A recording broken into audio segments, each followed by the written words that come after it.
muốn đồ cút kia. Đứa nào đứa nào tao đồ cút. Chết mẹ mày tao đồ cút. Chết mẹ mày tao đồ cút mà ta đấy.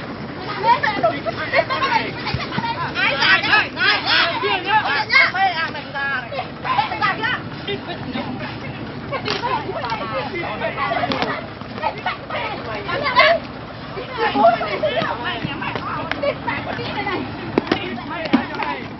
Phải quay đi theo lên rồi.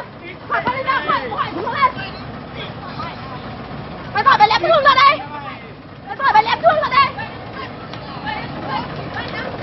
Mẹ mày này. Tao đổ cứt nhà tao, đứa nào đến đây hưởng cứt. Chúng mày lên đây. Mẹ gọi thằng Triển lên, gọi ấy lên. Bà gọi bọn thằng Triển là ấy lên.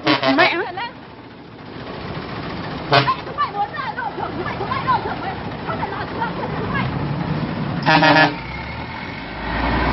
Mày đứng đây. Mày chạy ơi.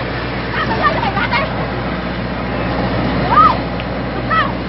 Tao đứng đây mày gạt đây.